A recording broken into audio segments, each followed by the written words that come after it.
Good morning class. आज हम एक नया वीडियो आपके लिए लेके आए हैं linear equation in two variable का। 2 लेक्चर ऑलरेडी हो चुका है, ये 3rd वाला लेक्चर है जिसमें हम लोग एक साथ जब 2 लीनियर इक्वेशन रहेंगे तो उसके सोल्यूशन के बारे में और उसके ग्राफ के बारे में पढ़ने वाले हैं। पहले वाली क्लास में तो हम लोग देखे थे कि एक सिंगल लीनियर इक्वेशन रहता है तो उसको ग्राफ में कैसे रिप्रेजेंट करते हैं, उसका सोल्यूशन क्या होता है। ये वाला उससे थोड़ा आगे का है और थोड़ा ज़्यादा इंटरेस्टिंग है। ठीक है, बिना टाइम गवाए चलते हैं, शुरू किया जाए। तो चलिए एंजॉय करते हैं। पहला हो गया आपके पास क्या, लीनियर इक्वेशन को आराम से आप समझिए। देखिए कैसे, पहला इक्वेशन मान लीजिए आपके पास ऐसा कुछ दिया हुआ है a1x, ठीक है, plus b1y plus c1 is equal to 0। अब हमने क्या लिखा कि एक लीनियर इक्वेशन लिख लिया। अभी देखो ना, a1 b1 इसलिए लिखा है ना क्योंकि एक और इक्वेशन लिखने वाले हैं। पहले तो लिखते थे तो x का कोफिशिएंट को a लिखते थे, y के कोफिशिएंट को b और कांस्टेंट को c लिखते थे, है ना। तो अभी a1 b1 लिखने का मतलब है कि मैं अभी एक और इक्वेशन लिखूंगा। अभी मान लीजिए एक और इक्वेशन है आपके पास a2x plus b2y plus c2 is equal to 0। यह दूसरा इक्वेशन है। अकेले हमको पता है ये linear equation in two variable, linear equation in two variable अकेले। अगर इसका हम सोल्यूशन का बात किए थे, इसका सोल्यूशन का हम अकेले बात किए थे तो कितने सोल्यूशन थे, इनफाइनाइट सोल्यूशन थे। कितने सोल्यूशन थे, और इसके भी अकेले हम लोग बात किए थे तो इनफाइनाइट सोल्यूशन थे। लेकिन जब ये दोनों इक्वेशन एक साथ आएगा, ये दोनों इक्वेशन एक साथ आएगा तो हम क्या बोलेंगे, तो बोलेंगे कि ये क्या है भैया, तो ये दोनों इक्वेशन एक साथ आएगा तो हम लोग बोलेंगे कि ये इक्वेशन क्या है, साइमल्टेनियस इक्वेशन। Simultaneous equation. और ऐसे भी बोल सकते हैं, और बोल सकते हैं a pair of linear equation, linear equation in two variable, pair of linear equation in two variable. या तो हम बोलेंगे साइमल्टेनियस इक्वेशन, ठीक है, या आप पेयर ऑफ लीनियर इक्वेशन बोलेंगे। अकेले में तो इनफाइनाइट सॉल्यूशन था, लेकिन जब साइमल्टेनियस इक्वेशन दो इक्वेशन एक साथ दिए रहेंगे तो सॉल्यूशन का मतलब क्या होता है और कितने सॉल्यूशन होते हैं इसको देखेंगे। देखिए, इसका सॉल्यूशन, अकेले का सॉल्यूशन का मतलब वो था कि x और y का ऐसा वैल्यू जो इस इक्वेशन को सेटिस्फाइड करे। इसका सॉल्यूशन का मतलब था x और y का ऐसा वैल्यू जो इस इक्वेशन का सेटिस्फाइड करे, जो इस इक्वेशन को सेटिस्फाइड करे। साइमल्टेनियस सॉल्यूशन का मतलब होगा, ये दोनों इक्वेशन का सॉल्यूशन का मतलब होगा, जब इसका हम लोग सॉल्यूशन निकालेंगे तो इसका मतलब हुआ कि x और y का ऐसा वैल्यू जो इक्वेशन 1 को भी सेटिस्फाइड करे, ठीक है, और इक्वेशन 2 को भी सेटिस्फाइड करे, दोनों को सेटिस्फाइड करे। मतलब x और y का जो वैल्यू निकले इस इक्वेशन में रखने पे भी LHS और RHS बराबर हो जाए और इसमें भी रखने पे बराबर हो जाएगा। सेटिस्फाइड करने का मतलब यही होता है। समझ में आ रहा है? सॉल्यूशन का मतलब x और y का ऐसा वैल्यू जो दोनों को सेटिस्फाइड करे। अब बात रह गई कि इसका तो अकेले इनफाइनाइट सॉल्यूशन, इसका भी अकेले इनफाइनाइट सॉल्यूशन, लेकिन साइमल्टेनियस इक्वेशन जो है इसके कितने सॉल्यूशन होंगे। सॉल्यूशन समझ गया ना, तो इसके कितने सॉल्यूशन होंगे, इसका सॉल्यूशन समझने के लिए हम देखो अलजेब्रिकली भी बताएंगे और क्या बताएंगे, ज्योमेट्रिकली भी बताएंगे। आप थोड़ा क्या करना है ना, समझ लीजिए पहले कि ये इक्वेशन मान लीजिए कि ऐसे ऐसे हम लिख के दिखा रहे हैं। आप थोड़ा एक एग्जाम्पल भी देख लीजिए कि कैसा होता है। ये मान लीजिए कि a1 के जगह ऐसे कुछ हो जाए, ऐसा कोई इक्वेशन रहेगा। ये पहला इक्वेशन, ये दूसरा इक्वेशन देख लीजिए। a1 b1 और c1 है तो रियल नंबर होता है, पहले ही पढ़े हैं। ये भी a2 b2 और c2 रियल नंबर होता है, तो इसके जगह नंबर, बाकी जगह x और y तो रहेगा ही ना। ऐसे 2 इक्वेशन रहेंगे तो उसका सॉल्यूशन का मतलब x और y का ऐसा वैल्यू जो इसको भी सेटिस्फाइड करे और इसको भी सेटिस्फाइड करे। कितने सॉल्यूशन होंगे उसी का बात कर रहे हैं। तो सबसे पहले हम बता दें, अगर आप ट्राई करिएगा तो थोड़ा वीडियो को पॉज करिए और बताइए। हम बता रहे हैं सीधा कि देखिए, अगर इसका हम ग्राफ खींचे और इसका ग्राफ खींचेंगे तो क्या होगा। अगर मान लीजिए कि हम लोग ग्राफ खींचें और एक पॉइंट पे कट जाएगा, एक तो संभावना है कि ये पहला का इक्वेशन है, ये दूसरा का इक्वेशन है। सॉरी, इधर मिटा देता हूँ, थोड़ा दिखे ना दिखे। एक तो संभावना ऐसा बनता है, पॉसिबिलिटी ये है आपके पास कि अगर दोनों का ग्राफ खींचे तो एक पॉइंट पे ऐसे कट जाए। मान लीजिए कि ये पहला इक्वेशन का ग्राफ था और ये सेकंड वाले का ग्राफ था और ये एक पॉइंट पे कट गया, तो ये वाला जो पॉइंट हुआ ना इस इक्वेशन को भी सेटिस्फाइड करेगा और इसको भी सेटिस्फाइड करेगा। क्यों? क्योंकि ये वाला पॉइंट इस लाइन पर भी है और इस लाइन पर भी है, दोनों लाइन पर है तो दोनों को सेटिस्फाइड होगा। एक कंडीशन ये हो सकता है। ऐसा कंडीशन को हम लोग क्या बोलेंगे कि कितने सोल्यूशन होंगे? One and only one solution हो गए। One and only one solution, one and only one solution को ही हम लोग क्या बोलते हैं? इसी को बोलते हैं, और कह सकते हो यूनिक सॉल्यूशन, और कह सकते हो क्या आप? और यूनिक सॉल्यूशन का ही मतलब होता है एक और केवल एक, एक्स और वाई का ऐसा एक ही वैल्यू निकलेगा जो दोनों को सेटिस्फाइड करेगा। पहला कंडीशन यही होगा कि ग्राफ अगर एक पॉइंट पे कटता है तो एक सॉल्यूशन होगा। ये दूसरा केस क्या हो सकता है? मान लीजिए फर्स्ट केस था। सेकंड केस आपके पास क्या हो सकता है जी? सॉल्यूशन का सेकंड केस क्या हो सकता है कि ग्राफ जो है ऐसे ना, ग्राफ क्या है कि ऐसे, पहला ये पहले वाले इक्वेशन का ग्राफ होगा, ये दूसरे वाले का ग्राफ होगा, एक के ऊपर एक ग्राफ आ जाएगा, दूसरा का भी ग्राफ यहीं पे भी हो जाएगा, एक के ऊपर एक हो जाएगा, मतलब हर एक पॉइंट कॉमन हो गया, इन्फानाइट पॉइंट कॉमन हो गया, मतलब इन्फानाइटो पॉइंट दोनों लाइन पर है, मतलब दोनों को सेटिस्फाइड करेगा, मतलब दोनों को सेटिस्फाइड करेगा, मतलब दोनों का सोल्यूशन होगा। कितना सोल्यूशन होगा? दोनों का सोल्यूशन कितना हो जाएगा? इन्फानाइट। क्यों? क्योंकि इन्फानाइट पॉइंट कॉमन है दोनों लाइन पर। एक दूसरा कंडीशन ये हो सकता है। और थर्ड वाला जो केस होगा, थर्ड वाला ना, थर्ड वाला ऐसा ग्राफ हो सकता है। थर्ड वाले केस में क्या हो सकता है? सोल्यूशन में इधर थोड़ा नहीं आ पा रहा है। थर्ड वाला केस ये हो सकता है कि ग्राफ अगर हम लोग ऐसे खींचे, मान लीजिए कि ये ग्राफ ऐसा आया, पहला लाइन का ये ग्राफ है और ये दूसरे वाले का ग्राफ है, ये पहले का ग्राफ और ये दूसरे का ग्राफ, और दोनों लाइन क्या हो गए? पैरेलल हो गए। क्या हो गए? पैरेलल, मतलब कटा ही नहीं, मतलब एक भी पॉइंट कॉमन नहीं हुआ। तो ऐसे केस में क्या होगा जी? नो सॉल्यूशन, एक भी सॉल्यूशन नहीं होगा। तो जब साइमल्टेनियस इक्वेशन रहेगा तो या तो एक भी सॉल्यूशन नहीं होगा, नो सॉल्यूशन, या इनफाइनाइट सॉल्यूशन, या one and only one solution. One and only one solution को ही हम लोग क्या बोलते हैं? Unique solution. देखो इसमें ये मेरा बताने का मतलब क्या है, क्यों बता रहा हूँ? क्योंकि ऑब्जेक्टिव क्वेश्चन तो आपका आएगा, बस ग्राफ दे देगा, बोलेगा कितना सॉल्यूशन है। आप देख रहे हैं एक पॉइंट पे कट रहा है, यूनिक सॉल्यूशन, एक सॉल्यूशन। देख रहे हैं कि क्या है? लाइन एक के ऊपर एक हो गया, एक के ऊपर एक हो गया, ऐसा लाइन को हम लोग क्या बोलते हैं जी? Coincident line. क्या बोलते हैं? Coincident line. अगर लाइन कोइंसिडेंट हो गया, बोल भी देगा, कोइंसिडेंट का मतलब समझना है, दोनों अगर आप एक के ऊपर एक आ गया तो इनफाइनाइट सॉल्यूशन। या लाइन पैरेलल आ गया तो कितने सॉल्यूशन? पैरेलल आ गया तो कितने सॉल्यूशन? No solution. जब पैरेलल आ गया तो कितने सॉल्यूशन? No solution. और ये line one and only one solution मतलब क्या? ग्राफ कैसा है? इंटरसेक्टिंग ग्राफ है। कैसा है? इंटरसेक्टिंग, इधर लिखा है ना, इंटरसेक्टिंग ग्राफ रहेगा तो कितना? One and only one solution होगा। आप समझिए, ये इंटरसेक्टिंग लिखा हूँ ना, इंटरसेक्टिंग रहेगा तो एक सॉल्यूशन रहेगा। इसमें बहुत सारे क्वेश्चन बन सकते हैं, पैरेलल बोल देगा या कुछ भी बोल देगा या ग्राफ बना के दे देगा, आपको समझना है। ये तो मैं ज्योमेट्रिकली बता दिया कि कोई भी लीनियर इक्वेशन अगर पेयर में हो, पेयर ऑफ लीनियर इक्वेशन है तो या तो एक सॉल्यूशन होगा, या तो इनफाइनाइट सॉल्यूशन होगा, या कोई भी सॉल्यूशन नहीं होगा। अब हम लोग अलजेब्रिकली देखते हैं कि क्या होता है। अलजेब्रिकली में सीन देखो क्या होगा। थोड़ा मिटा लेते हैं कि ये थोड़ा दिक्कत होगा नहीं तो, ठीक है, मिटाते हैं। यहाँ थोड़ा साफ कर लेते हैं।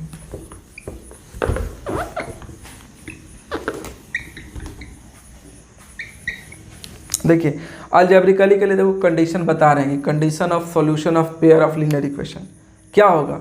देखो कंडीशन अगर हम लोग बात करेंगे, अलजेब्रिकली बात करेंगे कि कितने सॉल्यूशन होते हैं। थोड़ा सा रिलैक्स। हाँ, आप चलिए क्या करेंगे, सबसे पहले क्या करेंगे, कंडीशन अगर हमको देखना है, कंडीशन देखना है कि कितने कंडीशन बनेंगे। Condition for the solution of, for the solution of a pair of linear equation. देखिए ध्यान से देखना है कि कितने कंडीशन हो सकते हैं। कितने कंडीशन हो सकते हैं। तो पहला कंडीशन तो हम बोले थे कि ग्राफ अगर कट जाए तो उस केस के लिए पहला कंडीशन क्या होगा कि हम लोग क्या करेंगे, एक्स के कोफिशिएंट का, दोनों इक्वेशन का, देखिए ये पहला इक्वेशन का दूसरा इक्वेशन का जो कोफिशिएंट है एक्स का, उसका और उसका रेशियो निकालेंगे। वाई का जो कोफिशिएंट है पहला इक्वेशन में और दूसरा इक्वेशन में, उसका भी रेशियो निकाल के देखेंगे। इसका रेशियो और इसका रेशियो, वाई का वाई के साथ रेशियो, एक्स का एक्स के साथ रेशियो निकाल के देखेंगे। अगर ये दोनों बराबर नहीं होता है, ये दोनों बराबर नहीं होता है तो हम लोग बोलेंगे क्या कि यूनिक सॉल्यूशन होगा। क्या होगा जी, यूनिक सॉल्यूशन। यूनिक सॉल्यूशन का मतलब one and only one solution होगा। सेकेंड कंडीशन क्या हो सकता है कि फिर से हम लोग इसका रेशियो निकाल कर दिखाएंगे। हम लोग फिर से a1/a2 निकाल कर दिखाएंगे। a1 थोड़ा नीचे लिखिएगा ना, a1/a2 is equal to b1/b2। देखो अगर इसका रेशियो निकालेंगे, अगर बराबर नहीं हो गया, अगर दोनों इक्वल नहीं है तो unique solution, one and only one solution बोल के निकल जाएंगे, आगे निकालेंगे ही नहीं। अगर मान लीजिए कि अगर ये बराबर हो गया, अगर बराबर हो गया तो फिर ये भी निकाल के देखना होगा। और ये भी अगर बराबर हो गया, इसका रेशियो, इसका रेशियो तीनों बराबर हो गया, तो हम बोलेंगे क्या कि लाइन जो है ना, लाइन वो क्या हो जाएगा, कोइंसिडेंट हो जाएगा और इनफाइनाइट सॉल्यूशन हो जाएगा। क्या हो जाएगा जी, इनफाइनाइट सॉल्यूशन, ठीक ना, इनफाइनाइट सॉल्यूशन होगा। और थर्ड वाले केस में क्या करेंगे, थर्ड वाले केस में देखिए क्या करेंगे, फिर से हम लोग a1/a2 निकालेंगे, b1/b2 निकालेंगे, इसका रेशियो, इसका रेशियो, है ना। अगर ये बराबर नहीं हो गया, इसका रेशियो, इसका रेशियो बराबर अगर नहीं हुआ तो सीधे यहीं पे आ जाएगा one solution, one and only one solution. लेकिन बराबर हो गया तो हम तीसरा निकाल के दिखाएंगे। तीसरा मतलब C1 और C2 का रेशियो, इसका भी रेशियो निकालेंगे। और अगर ये भी बराबर हो गया तो इनफाइनाइट सॉल्यूशन। तो इसको अलग रखना होगा ना, तो इसको अलग रखने के लिए बराबर नहीं होता है, तो उस केस में क्या हो जाएगा कि नो सॉल्यूशन, मतलब नो सॉल्यूशन। देखो इसमें भी आ जाता है कंडीशन लिखने की, अगर ऐसा कंडीशन है तो कितने सॉल्यूशन होगा ऑब्जेक्टिव क्वेश्चन में, तो हम बोलेंगे unique solution, one and only one solution. तीनों बराबर हो गया मतलब इसका रेशियो, इसका रेशियो कितना, इनफाइनाइट सॉल्यूशन। और अगर ये और ये बराबर, ये और ये, मतलब इसका रेशियो, इसका रेशियो इक्वल हो गया, इसका रेशियो इक्वल नहीं हुआ, इसके बराबर नहीं हुआ, तो नो सॉल्यूशन। बोल देगा कि नो सॉल्यूशन रहेगा तो ग्राफ कैसा होगा, है ना। ठीक है, तो आपको पता है कि नो सॉल्यूशन होगा तो ग्राफ कैसा होगा जी, दोनों लाइन का इक्वेशन का ग्राफ कैसा होगा, पैरेलल होगा। इनफाइनाइट वाले केस में क्या होगा, कोइंसिडेंट होगा। ग्राफ क्या होगा, अभी थोड़ा मैं रिवीजन भी करा दे रहा हूँ, अभी बता दिया हूँ। कोइंसिडेंट का मतलब अभी एक्सिस में नहीं, इसी ग्राफ में बना के दिखा दे रहा हूँ, एक के ऊपर एक हो जाएगा। मतलब ऐसे वाले केस में तो भी बताया हूँ, बस एक बार और बता देता हूँ कि पैरेलल हो जाएगा, कोइंसिडेंट हो जाएगा। और इस वाले केस में क्या हो जाएगा, इंटरसेक्टिंग हो जाएगा। लाइन क्या हो जाएंगे, पहले का लाइन और ये दूसरे का लाइन, दोनों का ग्राफ क्या हो जाएगा, इंटरसेक्टिंग हो जाएगा, इंटरसेक्टिंग लाइंस हो जाएगा। कब इंटरसेक्टिंग लाइंस कब होगा, जब यूनिक सॉल्यूशन होगा। तो आसान है ना। अभी मैं क्वेश्चन करके दिखाऊंगा, एकदम समझ में आएगा। जैसे कि रेशियो निकालने के मतलब इसका सामने का रेशियो निकालना है।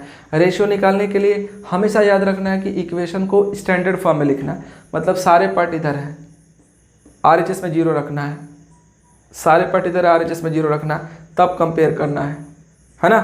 ध्यान देने की बात है कि थोड़ा मैं मिटाता हूँ कि अगर ये वाले दोनों को यूनिक सोल्यूशन रहे या इनफाइनाइट सोल्यूशन रहे, हम क्या बोल रहे हैं, या तो यूनिक सोल्यूशन रहे या इनफाइनाइट सोल्यूशन रहे, कोई ना कोई सोल्यूशन निकल रहा है ना। तो उस केस में हम लोग क्या बोलते हैं कि इक्वेशन जो है ना, ये दोनों इक्वेशन साइमल्टेनियस इक्वेशन क्या है, कंसिस्टेंट है। क्या है, कंसिस्टेंट है। Consistent pair of linear equation, कब, जब कोई भी सोल्यूशन निकल जाएगा, या तो एक सोल्यूशन निकले या इनफाइनाइट सोल्यूशन निकले, मतलब सोल्यूशन निकलना चाहिए। उस केस में हो जाएगा कि ये सिस्टम क्या है, सिस्टम ऑफ लीनियर इक्वेशन क्या है, कंसिस्टेंट है ना। दो इक्वेशन को एक साथ लिखने से a system of linear equation भी कहीं कहीं बोल देते हैं, है ना। लेकिन अभी हम पेयर ऑफ लीनियर इक्वेशन को ही बोल के निकलेंगे। अभी देखो इसमें क्या है ना, अगर कोई सोल्यूशन नहीं होगा तो उस केस में बोलते हैं इनकंसिस्टेंट। इनकंसिस्टेंट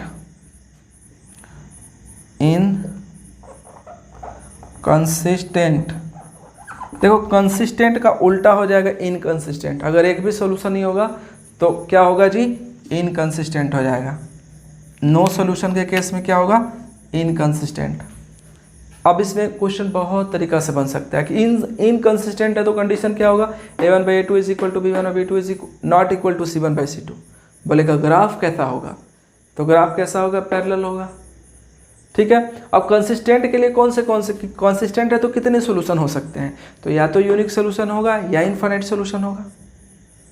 ठीक है। या कंसिस्टेंट अगर है तो कंडीशन यूनिक वाला का भी पूछ सकता है और इनफाइनाइट वाले का भी पूछ सकता है। ऐसे ही कोई क्वेश्चन बहुत तरीके के बनेंगे ऑब्जेक्टिव, जब आएगा सीन तो देखा जाएगा। तो इसके साथ मेरे ख्याल से सारा आपका ख़त्म हो गया। अब हम बताएंगे कि क्वेश्चन कैसे बनता है। थोड़ा सा शायद कुछ रह रहा है, मेरे ख्याल से ऐसे कुछ रह रहा है ना, कि देखो कि जब हम लोग ऐसा निकालते हैं ना कि a1/a2 b1/b2 और c1/c2, तो उस केस में तो ग्राफ हमारा कोइंसिडेंट होता है, मतलब एक के ऊपर एक ग्राफ बन जाता है। और क्या होता है, इनफाइनाइट सॉल्यूशन होता है। तो वह उस केस में ना इक्वेशन को, जब इनफाइनाइट सॉल्यूशन हो तो उस केस में जो इक्वेशन होता है वो इक्वेशन को हम लोग बोलते हैं क्या, इक्विवेलेंट। इक्विवेलेंट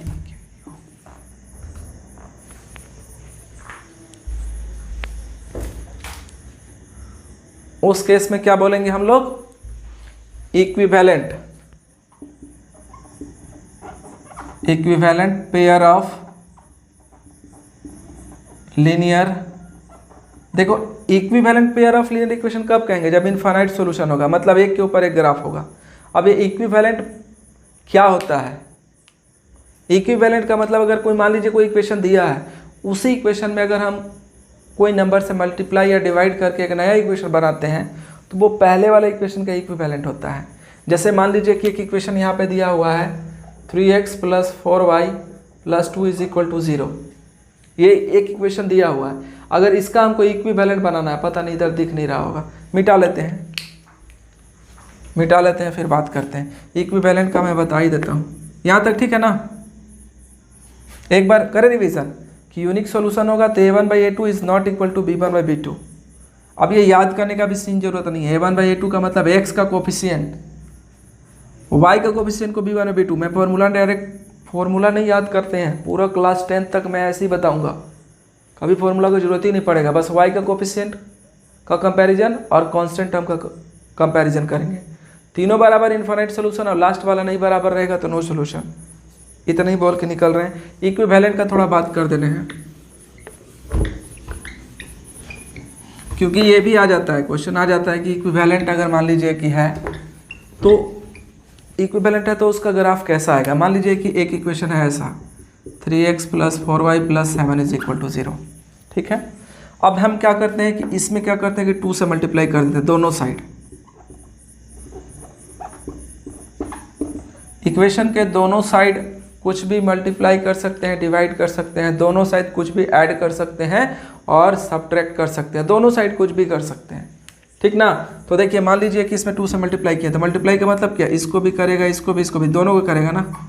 6x प्लस ऐसे ना, इसको भी करेगा, इसको भी करेगा, इसको भी करेगा। ये आपको पता होना चाहिए। मैं थोड़ा जा रहा हूँ जल्दी।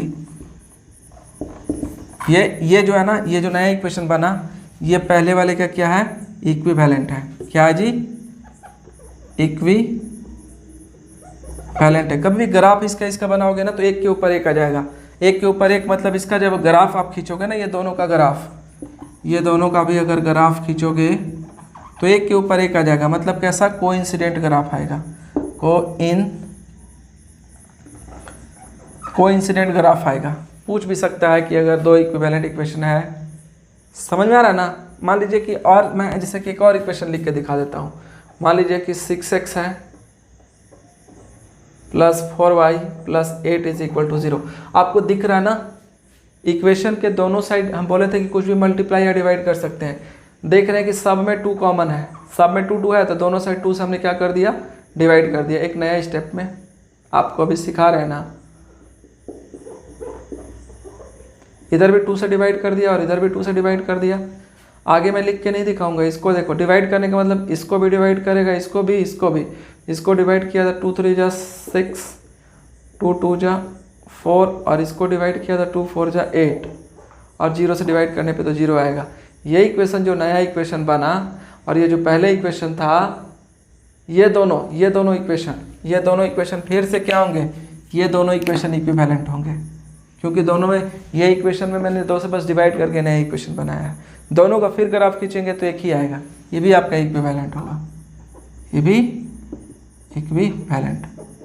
याद रखना है कि इक्विवेलेंट का ग्राफ क्या होता है, सेम होता है। या एक ही इक्वेशन अगर 2 बार दिया हुआ है ना, एक ही इक्वेशन भी 2 बार है, मान लीजिए ये इक्वेशन है, कोई बोल देगा कि यही 2 इक्वेशन, एक ही इक्वेशन को अगर 2 बार है तो ग्राफ क्या होगा, सेम ही होगा।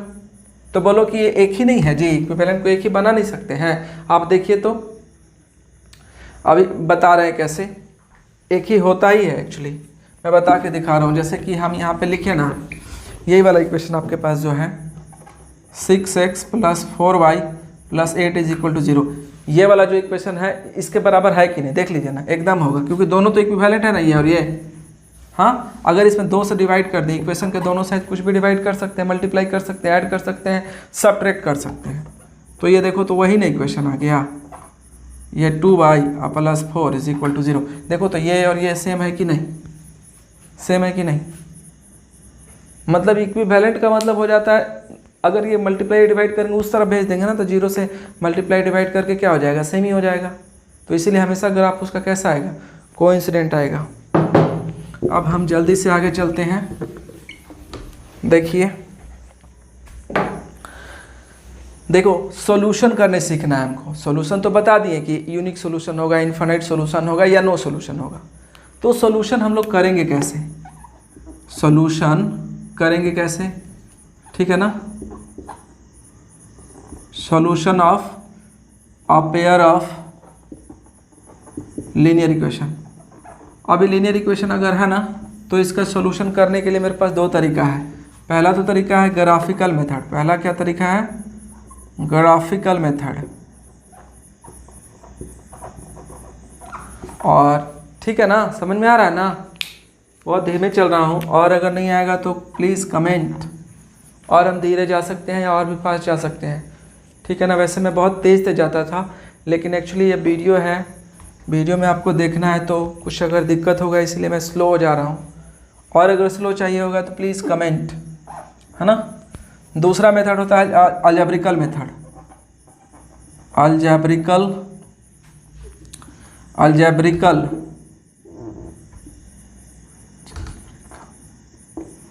दूसरा जो मेथड होता है अलजेब्रिकल मेथड होता है। दूसरा जो होता है अलजेब्रिकल मेथड होता है। अलजेब्रिकल मेथड में क्या होगा ना, और ये ग्राफिकल मेथड में क्या होगा। ग्राफिकल मेथड में देखो 2 इक्वेशन तो मेरे पास दिए रहेंगे ना, देखिए ऐसे इक्वेशन मेरे पास 2 इक्वेशन दिए रहेंगे। सॉल्यूशन करने का मतलब क्या कि मेरे पास ऐसे इक्वेशन दिए रहेंगे 3x + 4y + 2 = 0। इधर दिख रहा है ना, इधर लिखता हूँ, मान लीजिए कि ये 2x + 4y + 7 = 0 और ये 3x + 6y + 2 = 0। ये 2 इक्वेशन दिए रहेंगे और इसको बोलेगा सॉल्व करें। तो सॉल्व करने का कोई मेथड जानेंगे तभी ना सॉल्व करेंगे। आप 9th क्लास में ही 2 मेथड सीख के आए हो, 3 मेथड, उसी को थोड़ा आगे इम्प्रूव करना है, और क्या। पहला है ग्राफिकल मेथड। ग्राफिकल मेथड में क्या करते हैं, वो ये 2 इक्वेशन जो दिए रहेंगे ना, कोई भी 2 इक्वेशन जो दिए रहेंगे, तो क्या करते हैं, दोनों का ग्राफ खींचते हैं, दोनों का ग्राफ खींचते हैं, पहला इक्वेशन का दूसरा इक्वेशन का। जहाँ पे कट जाता है, जहाँ पे कट जाता है, कटेगा यहाँ पे तो x कोऑर्डिनेट होगा और y कोऑर्डिनेट, यहाँ इस पॉइंट पे x कोऑर्डिनेट और y कोऑर्डिनेट होगा ना। तो x कोऑर्डिनेट, ये जो x कोऑर्डिनेट होगा वो x का वैल्यू होगा और ये y कोऑर्डिनेट जो होगा वो y का वैल्यू होगा, ठीक है ना। ग्राफिकल मेथड में दोनों का ग्राफ बना के खींचते हैं। इधर दिखा होगा कि नहीं पता नहीं, मैं फिर से बना के दिखाता हूँ। दोनों का ग्राफ खींचेंगे, जिस पॉइंट पे कटा वो वाला पॉइंट ये x का वैल्यू होगा और ये y का वैल्यू होगा, बस सिंपल है, ग्राफ आपको दोनों का अलग अलग ड्रॉ करने आता है। इसका बॉक्स बना के और इसका बॉक्स बना के सेम ग्राफ पेपर पे प्लॉट करेंगे, बना के दिखाएंगे अभी। तो जहाँ पे कटेगा वो सोल्यूशन हो जाएगा, नहीं कटेगा नो सोल्यूशन होगा। और अगर एक के ऊपर एक कोइंसिडेंट हो जाएगा तो इन्फिनिट सोल्यूशन होंगे। अलजेब्रिकल में बहुत सारे मेथड हैं। अलजेब्रिकल में देखिए बहुत सारे मेथड हैं। कितने मेथड है जी? बहुत सारे मेथड, जिसमें एक तो मेथड है सबसे पहले सब्स्टिट्यूशन। सब्स्टिट्यूशन मेथड है। सेकंड है आपके पास एलिमिनेशन, ये दोनों आपका पढ़ा हुआ है, एलिमिनेशन।